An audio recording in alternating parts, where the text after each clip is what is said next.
Order. Roll call, please. John Wigheimer. Here. Stacy Hessel. Here. Mark Helwig is excused. Tom Duffy. Here. Jeff Haney. Here. You have a quorum. Great. Stand for the pledge of allegiance. Pledge allegiance To the flag of the United States of America and to the republic for which it stands, one nation, under God, indivisible, with liberty and justice for all. Certification of compliance and open meetings law. This meeting has been noticed to the public and news media as required by section 19.84 of the Wisconsin statutes. Thank you. Meeting agenda is set. Are there public comments? Anybody online? Alrighty. Excellent. We have the minutes. I seek a motion to approve. So moved. Second. All those in, any discussion? All those in favor? Aye. Anybody opposed? Okay, move on. We are at 8, treasurer's report. I tried to just, that was included in the packet. Number 9, finance department report, sales distribution, tax distribution. Sales tax. Not increase that one. $1,000 for previous. That puts us up at least for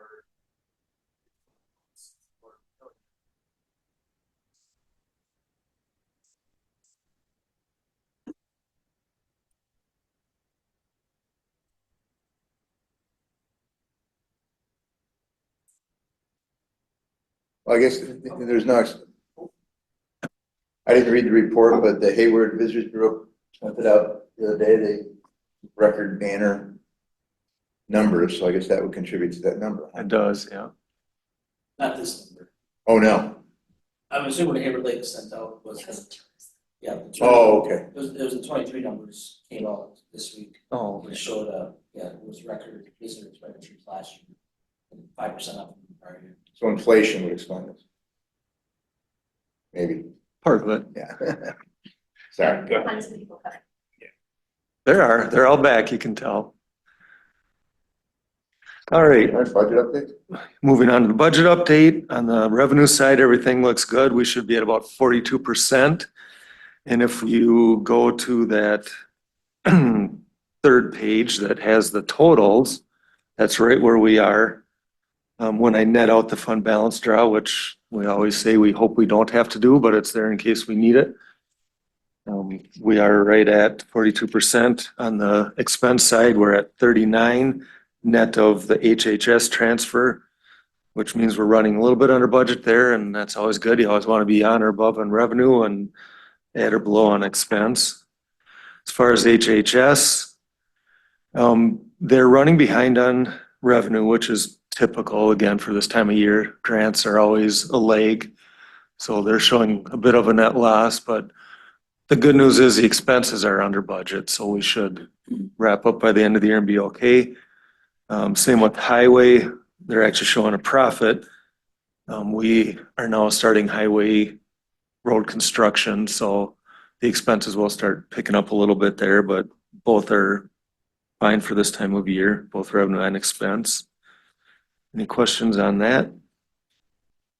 Now moving on to CIP, we had a little bit of activity, not a lot, just under $82,000 worth. We had a couple of squad build outs and the ambulance garage roof. I believe that was the second half of that payment. A small reimbursement to the state on the airport and a couple little IT things. Any questions on CIP?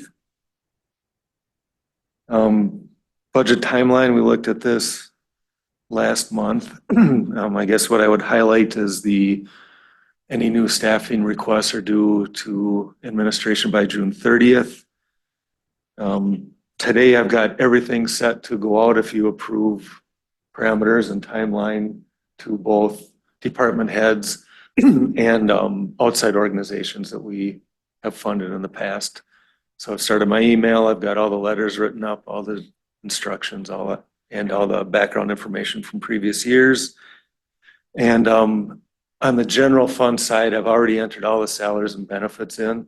So when department heads go to enter their budgets, that'll already be in there. So by the time they get done with their requests, they'll have a really good idea of where they stand.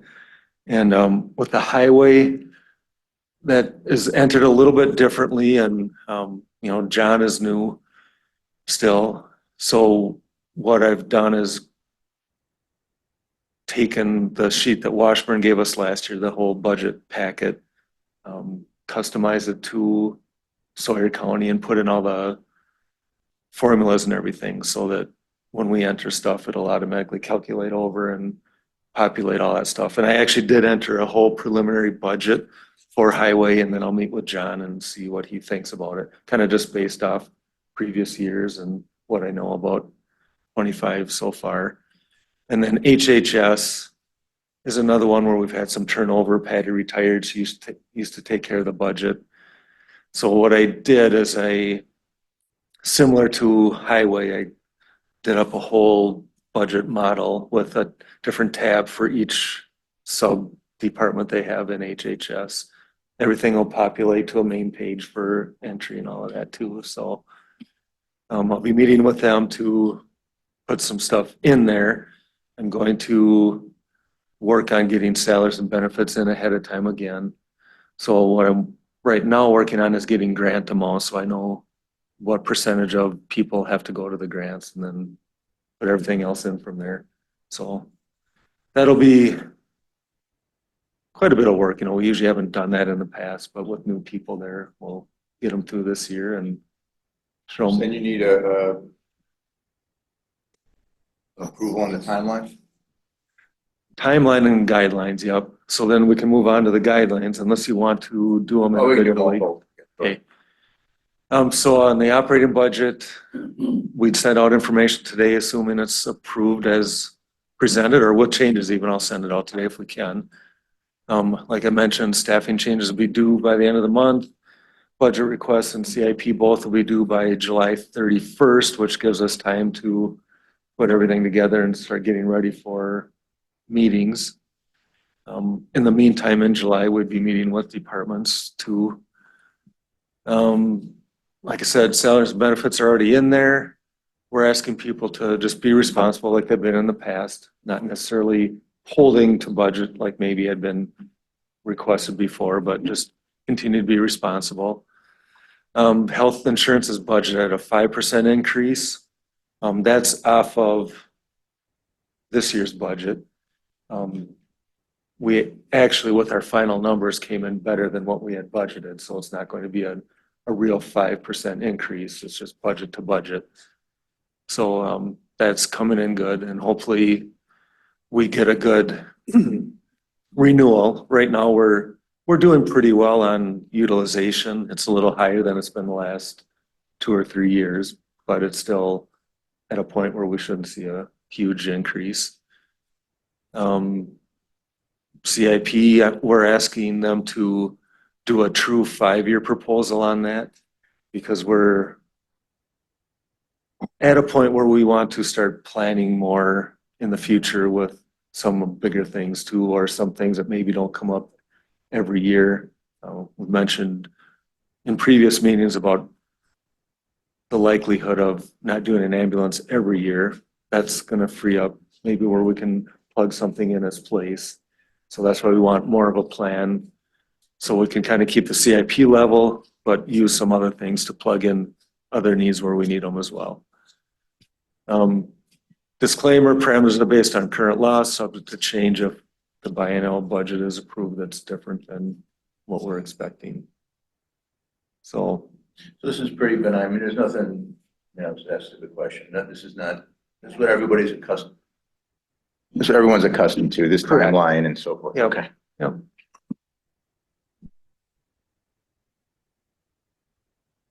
I'll make a motion to approve the timeline and the guidelines. I'll second it. Any discussion? All those in favor? Aye. Anybody opposed? All right, so moved. all right, thank you. Thanks, Mike.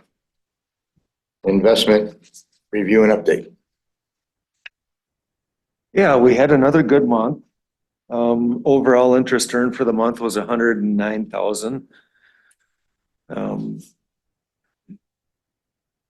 You can see we've got the rates of what we're getting on everything on the right there, if you scroll up a little bit, Lynn. So they're all pretty solid and in the same ballpark. It's not reflected on here, but we did take out that $3 million CD. So that has been done now. Just this is effective April 30th. It hadn't been done by then.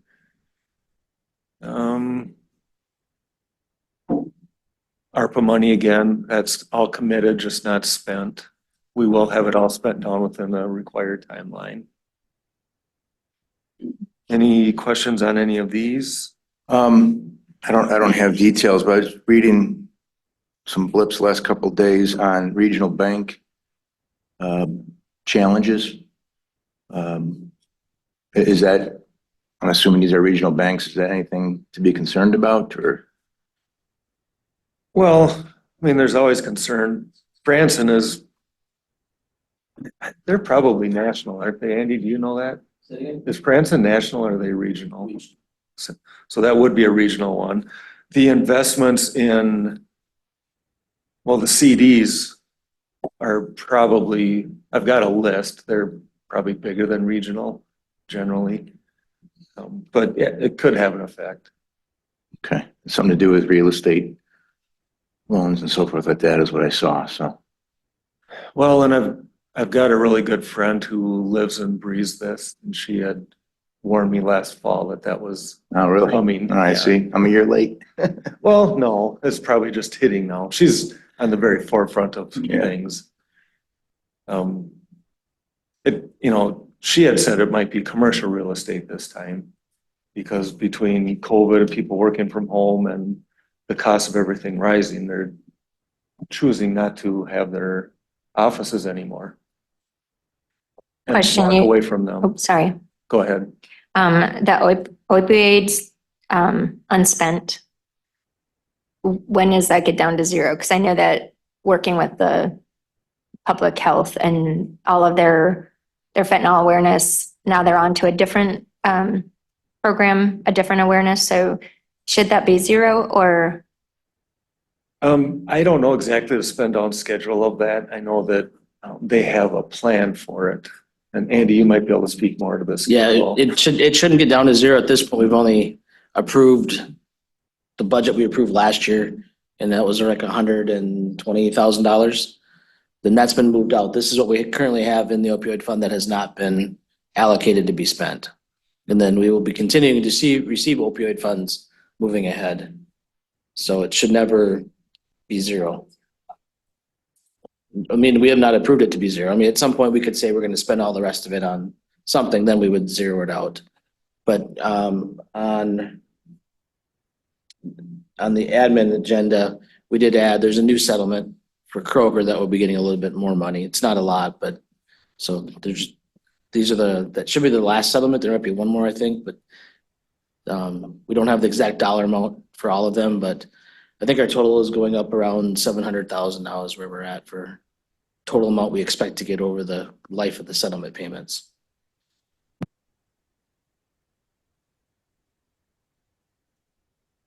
Move on. I'm good to move on. Ambulance billing. It's a little more challenging to put together this exact report with the new company. The data is basically refreshed. I don't have any of the old stuff, particularly when it comes to the aging schedule, which is the first slide. So that is all I've got at this point, showing their current. The May report did come out now, not in time for this booklet, but it is out now. And so next month we'll have stuff from the 31st day to the 60th day, but it's basically a refresh. So we don't have the data for that anymore. It's still continued to try to be collected, and maybe they can recover it at some point, but in this transition, this is all that's available. As far as the other reports we look at, those are the same. the average calls per month. I believe that came up a little bit, and May's calls are a little bit higher too, so that'll help. The average billed per month, we're still down from previous years. May looks like it's about $258,000. I don't know if that's totally closed yet, but that's what they're showing. The collected is down from last year, a little above 2 years ago. And then May was a pretty good month. Right now, we're showing 122,000.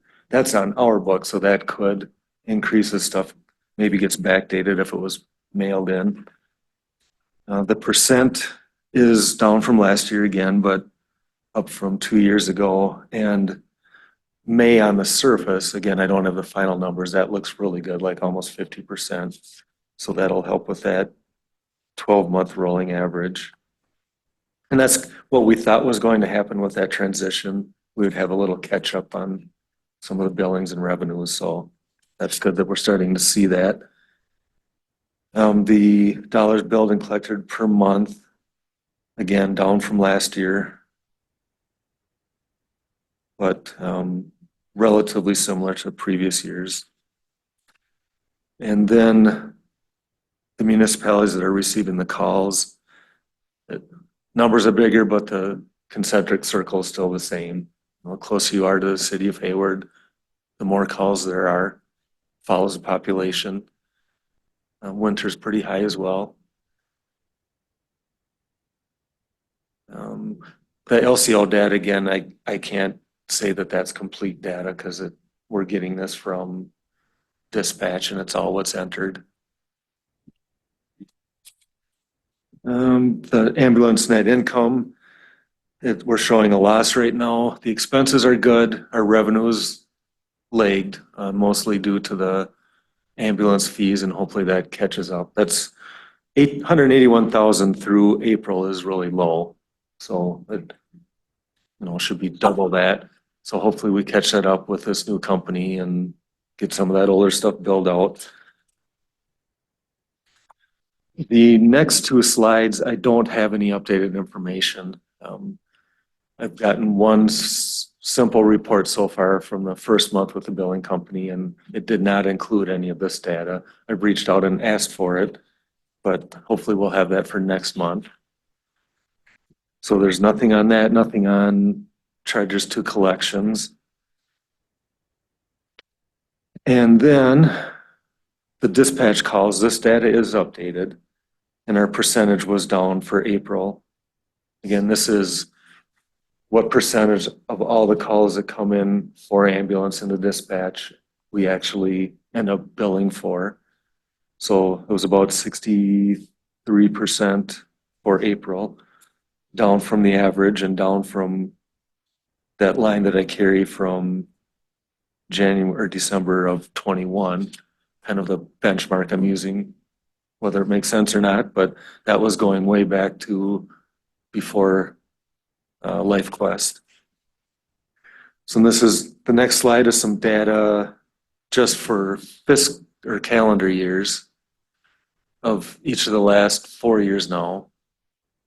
The bars for 24 are lower because we don't have all 12 months in yet, but the percentage is about what it was 2 years ago, not where it was last year. Remind me again with dispatch versus build, what that means again? So we might get 200 calls into dispatch, but they don't all Send out an send a ambulance. run. Or there could even be a run where they get there and decide this really wasn't necessary, and that Okay. may not be billed out either. Gotcha. Thanks. The next one is 12-month cycle, which is what we look at a lot versus just a calendar year, because this is more of a running total then. And you can see we're right on par with previous years then, looking at the 12-month cycle.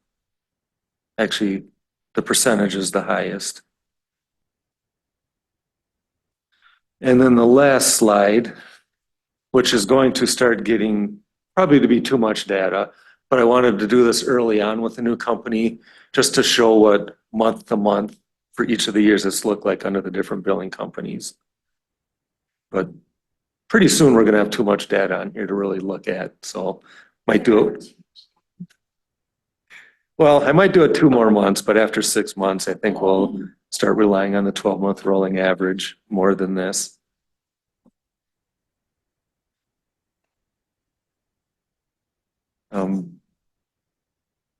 Any questions on any of the ambulance stuff? I think next month, what I'm going to bring forward as well is the canned report that I get from the new billing company. It's actually fairly robust. I just need to, we're having a webinar with them next week. I need to ask some questions on what some of the stuff actually is that they're showing. They have some graphs too that I don't know what they are yet. Very good. Thank you, All right. Mike. Thank you. Bug tussle project, Andy.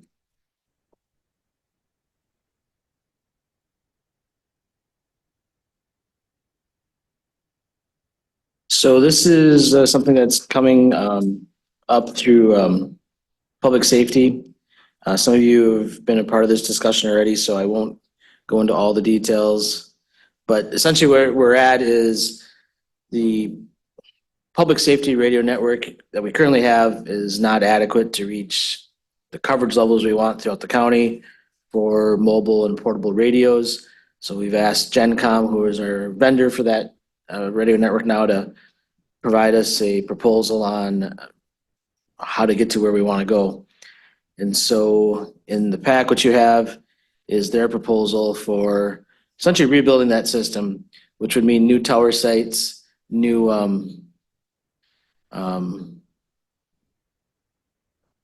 new hardware.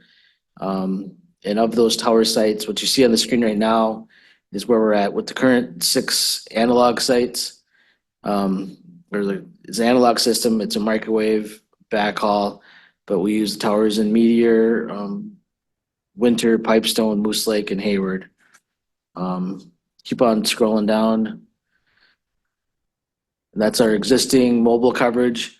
That's mobile is car. When they're in their vehicle, that radio system is considered mobile. Keep going. But our concern is the portable coverage, which is the body radios for our law enforcement and other public safety workers. Leaves quite a bit of the county uncovered. Keep going. That's inside buildings. It's even worse. Keep going. So what they had come back to us with as our initial proposal was going to 5 simulcast sites. Simulcast means that the transmissions are sent up from all the towers simultaneously. Give us better coverage. Still keeps the Pipestone site as basically a repeater site.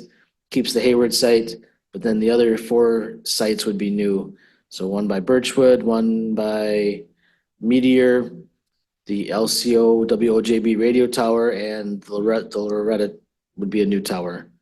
So the only one of those 4 that's currently standing is actually the LCO WOJB tower. And then this shows you the coverage for each of the tower sites. This is what the Hayward site covers. The LCO radio is a very tall tower, so that would cover a lot of the county. Meteor gets us into the southern portion of the county. Birchwood covers the southwest, and the Loretta location would cover the east side of the county, essentially. Can skip this one. Oh. Actually,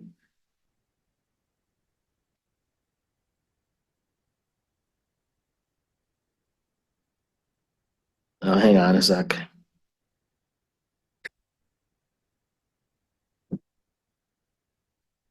This is the original radio proposal.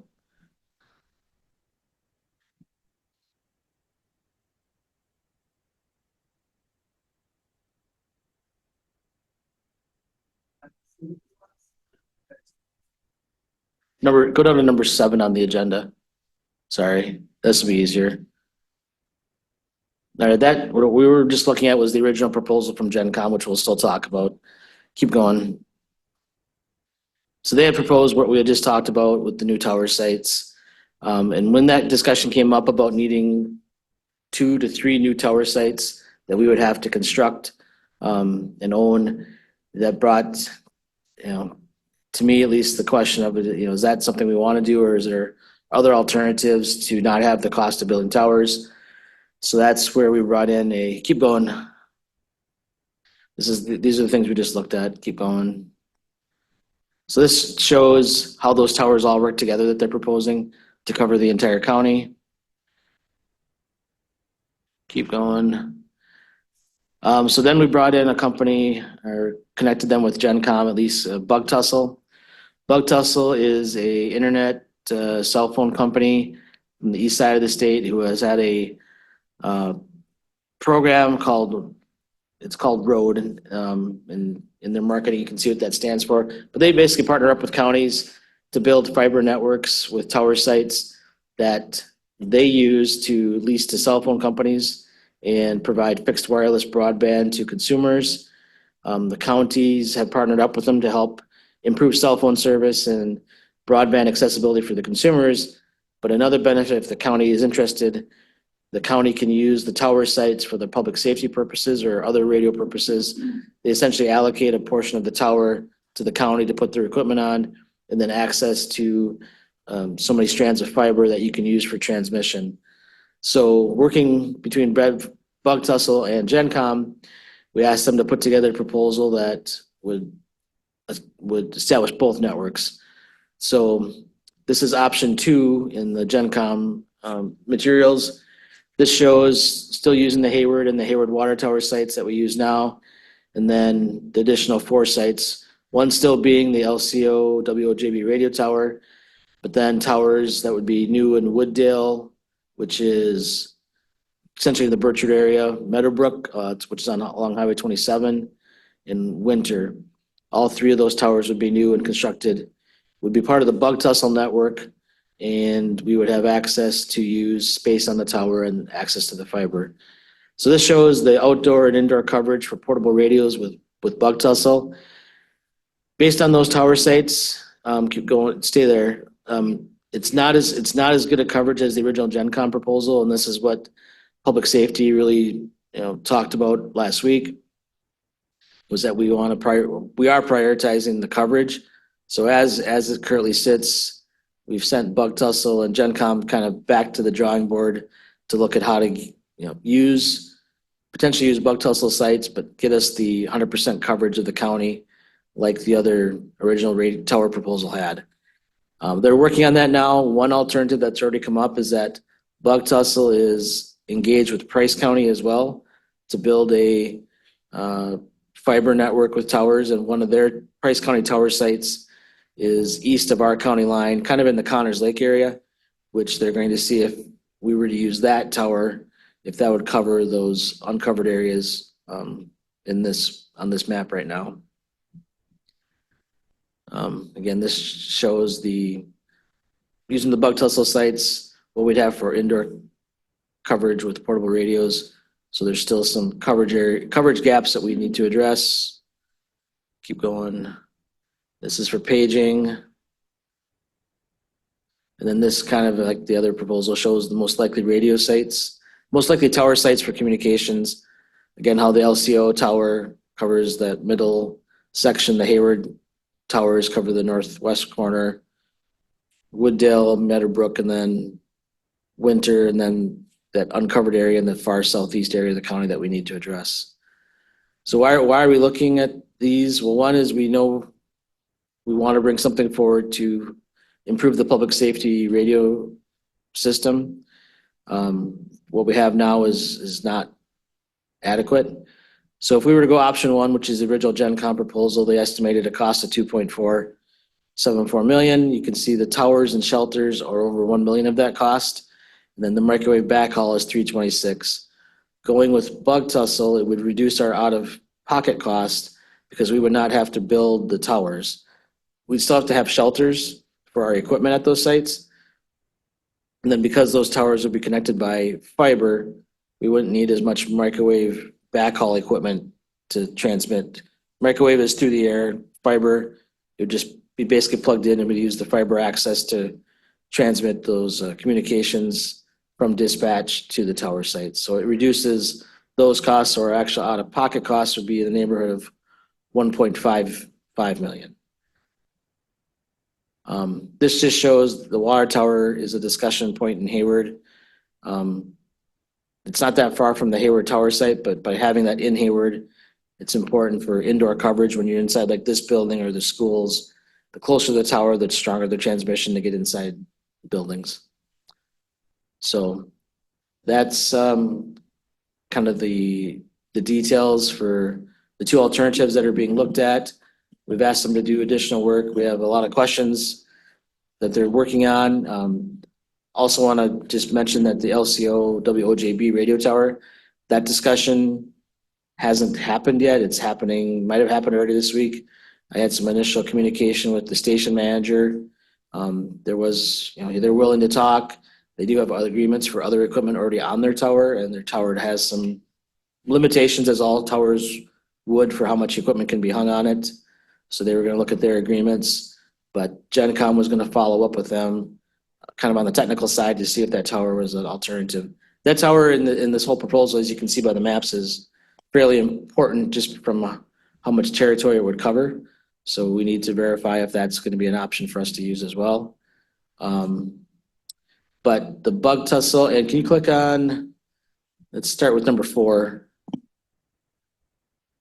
So these projects can be done independently. We could do a GenCom radio towers and own our own towers and get a radio problem solved that way. Bug tussle, some counties are contracting with them for these projects strictly for the cell towers and the broadband and not doing anything with public safety. So you could do them separately. But just for your reference, the blue lines show the fiber network that would be a part of this build. That would be a benefit to bring additional fiber in. They could make other agreements with other providers to use that fiber. The blue diamonds are the tower sites that they would build. So there's a couple of tower sites that they would build that we would not use for our public safety radio network. They have one up at Moose Lake, kind of one on the southwest corner of the flowage. Those are not part of our public safety network because we don't need them at this point. The tower sites that are down in the southern portion in Wooddale and Meteor have already been permitted. They're not built yet, but they've already been through the county zoning process. Because they are, in addition to all the work they do, they own and manage tower sites for other companies as well. And then number 3, Lynn. This is the bug tussle budget, initial proposal that shows the cost of the tower sites and construction, the fiber optic construction, and the cost of issuance and related costs. So that's a $16 million project. So it's not, if we were to go this route and partner up with them, we would have an agreement to use the infrastructure. We would not pay out of pocket for that expense or to be a partner of theirs. What we would do though, and this is what their program, so to speak, is we sign over a portion of our borrowing capacity. So they're estimating 16 million. We would sign that borrowing capacity over to Fond du Lac County, who's been their lead county for these projects. Fond du Lac County issues the bonds that generate the revenues for them to do this work. And then Bug Tussle pays the debt service on it. And then in the pack, just for reference, we have the borrowing resolutions that would need to be gone through. For their use of our borrowing capacity, we would get an annual payment, and it starts out to be just under 50,000. And What? Oh, it was a free side by side. Little kid side by. oh, Mitch is on. Didn't realize that. Okay, hang on. I'll wrap it up, and then maybe we want to talk to Mitch. He can give us a better.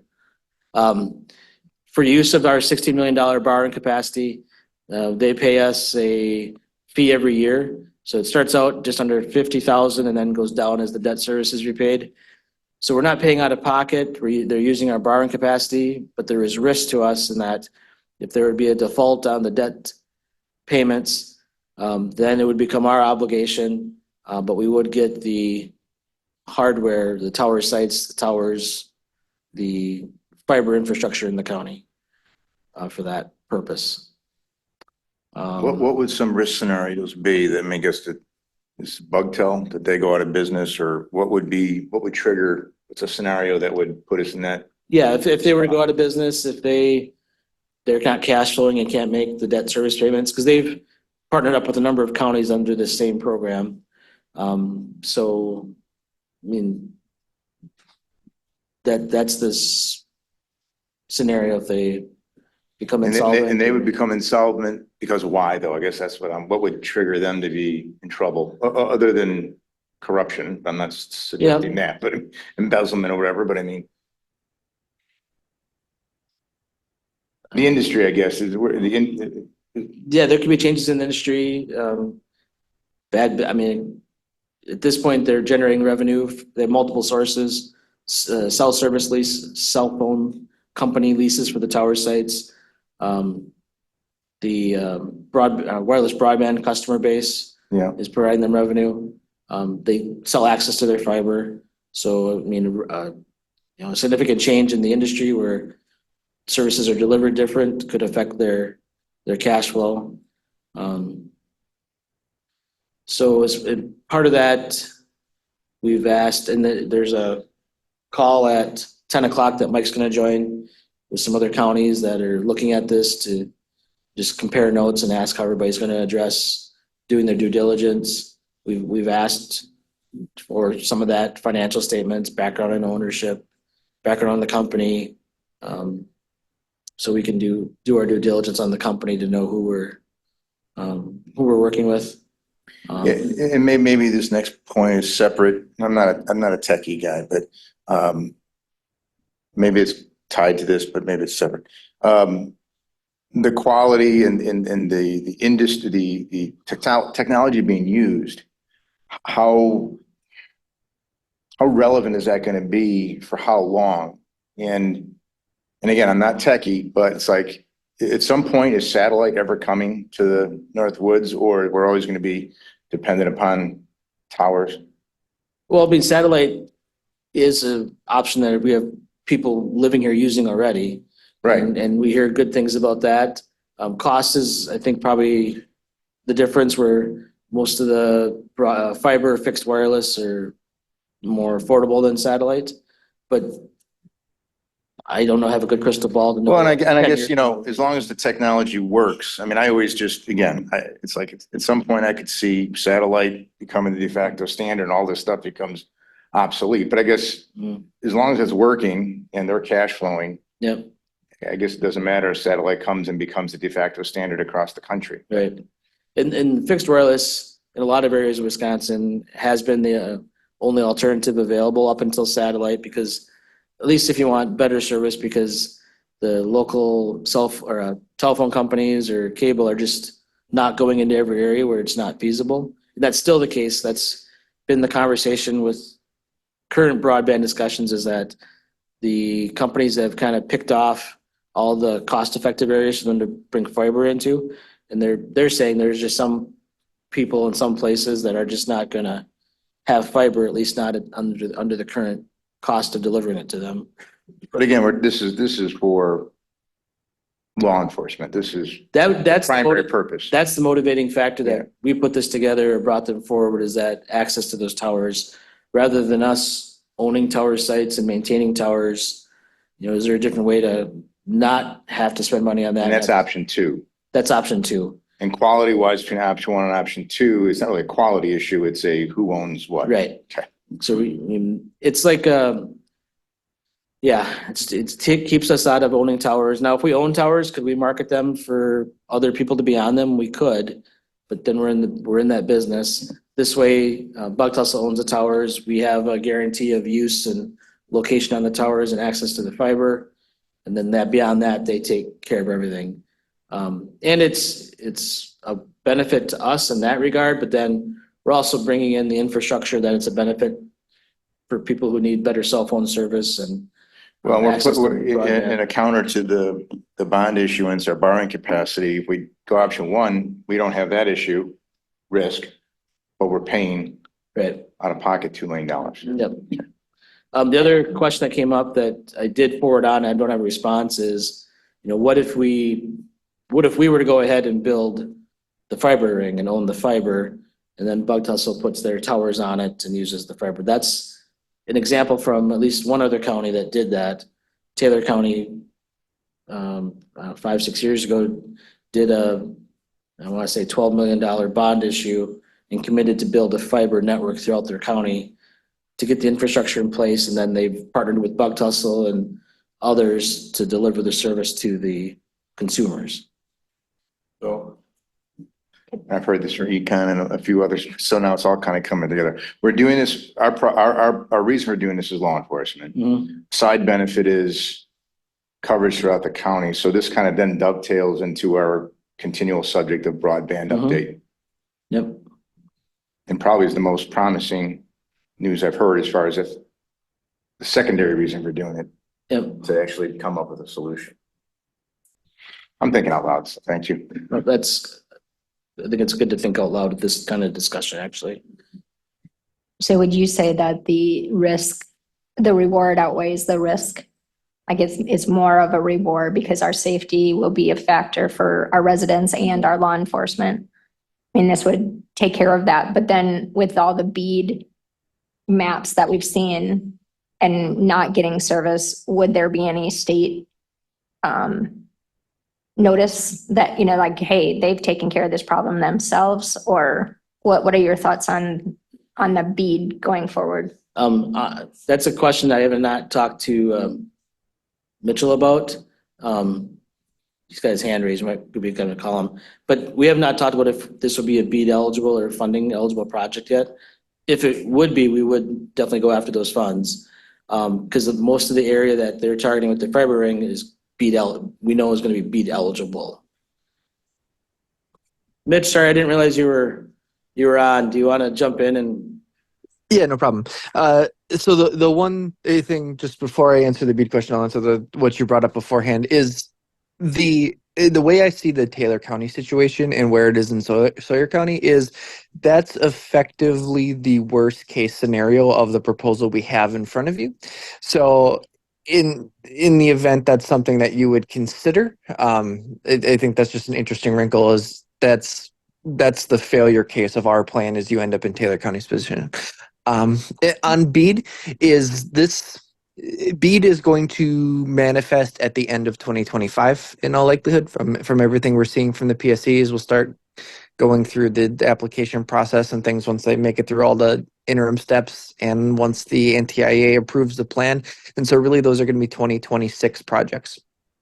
The project we're looking for on this side, just talking about the broadband, just talking about the fiber, is really a catalyst as we lead into BEAD. So the long and short of making the connections to all of these BEAD eligible locations is that you're going to have a significantly heightened build cost if you don't have a shorter lift on getting the connectivity. So by putting in this middle mile ring, as those BEAD projects get more affordable because they just become connections to the existing infrastructure that we have there, as opposed to entirely green projects that you would have to go out and build on their own.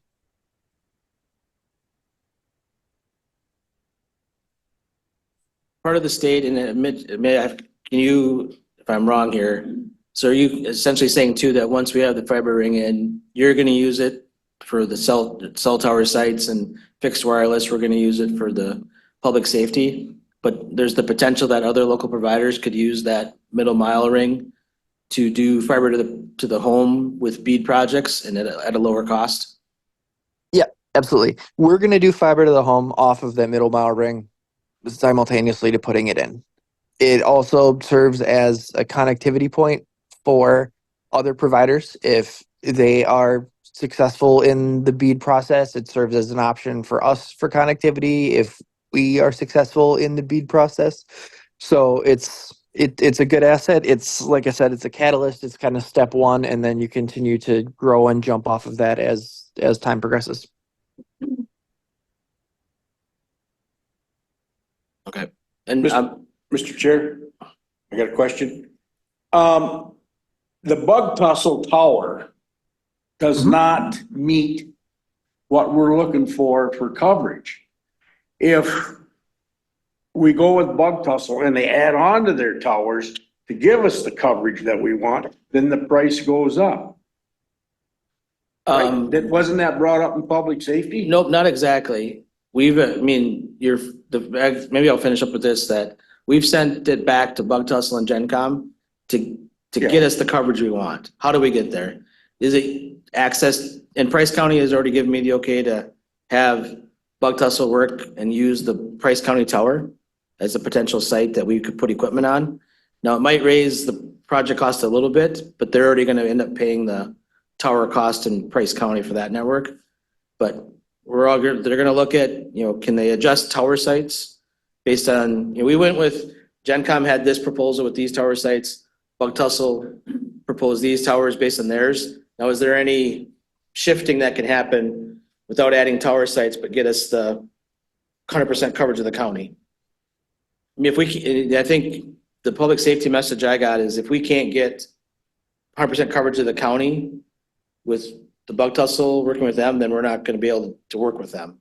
Yeah.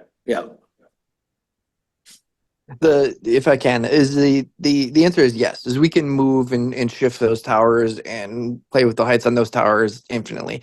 The proposal that I had was just what I know coverage gaps to be, particularly on the broadband and cellular side. But as we kind of work through the iterations with GenCom, is we can adjust things accordingly to get the level of coverage that you guys are looking for.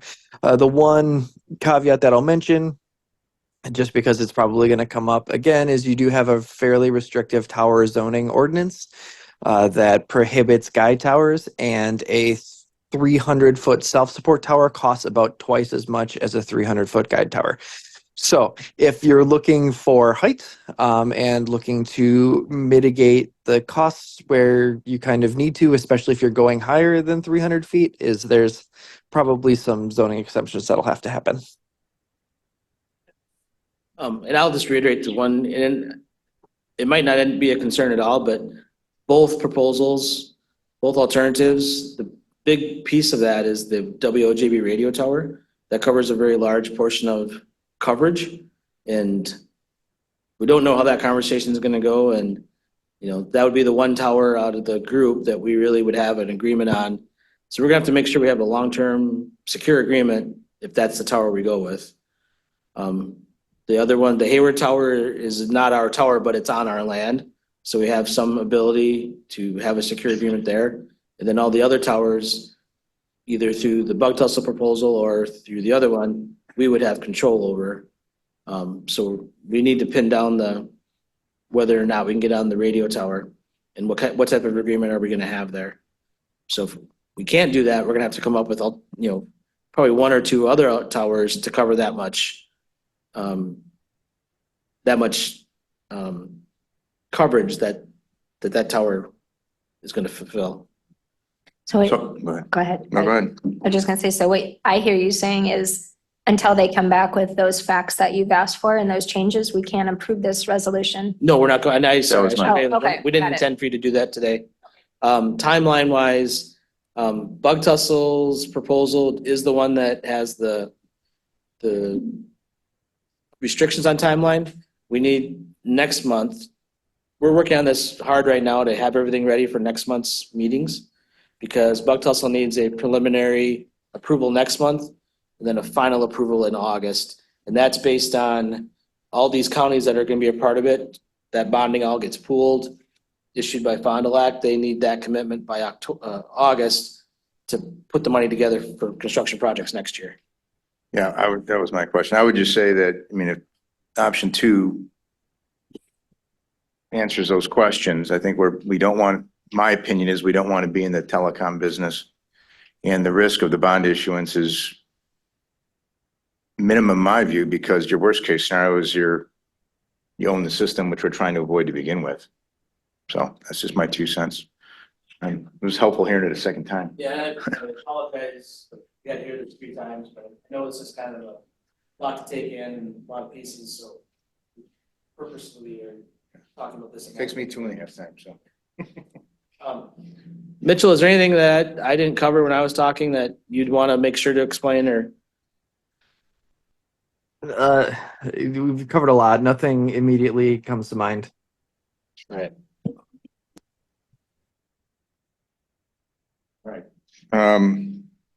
Is that it then on 12? That's all I have to explain unless there's questions. Okay, If you move. think of questions, if you think of Okay. questions after the meeting that you want us to follow up on, I've given a list of questions to both companies. Mike's given me some questions to make sure we get information on, so let me know if you have things you want us to. What's your recommendation? My recommendation is if we can get the coverage for the county we need for the public safety radio network to go with Bug Tussle GenCom combination. How long into the future are we obligated to any financial obligation in this project? Clarify, Mitchell, how long is the bond issue for your Bug Tussle? many The bonds are years? 30 years, which is really the linchpin of the program. Is doing broadband expansion in a rural space like this doesn't have the population density to get returns where it's worth coming straight out of pocket for it. But through this program, we're able to amortize that debt over a 30-year period, which is what makes it doable, what makes it affordable. And then we have the agreement on the tower and the fiber for 30 years as well then. Correct. All right, so I guess the number 13 is, I have one thing on my screen and one thing here. So the NWCEP request for assistance. I put that on, we got that earlier this week. We actually had, when I say we, some of the administrators have been talking about this. We had heard some rumblings about this a couple months ago, that Northwest SEP was having some financial difficulties. And so the official letter came this week. I put it on the agenda. I'm not looking for any action today. Since the letter's been received, we have we, the administrators, and some of the board members of SEP have a meeting, a Zoom meeting on Monday to kind of hear more details on what's happening with SEP. Based on the letter, I wouldn't recommend advancing the 5,000. I understand that their expenses have gone up and their revenues have gone down, but I would want to know more explanation as to why that's happening, as well as what their plans are moving ahead to address that. Their fiscal year is July through June, so they're at the end of this fiscal year. Based on what I heard from Jeff earlier this week, Jeff Muse, they'll be able to make payroll, but some of the rent payments might be late at the end of the fiscal year. And then I believe Price County, and they've already talked about it at their board, one of their board meetings. They're considering doing the full $50,000 advance to SEP, that instead of all 10 counties putting in 5, and then working out a repayment with SEP directly, rather than the timeline it would take for all the 10 counties to do this. So at this point, I think it's just more informational. If there's after we get more information and understand why they're having these difficulties, I can at least bring that information back so we can consider that if we were to advance the 5,000. Thank you. 14, any future agenda items to discuss? 15, any correspondence reports, conferences, meetings? Mine, Go ahead. the PACE meetings that I attend, they're canceled for today. Okay, thank you. All right, we are adjourned. Thank you, everyone.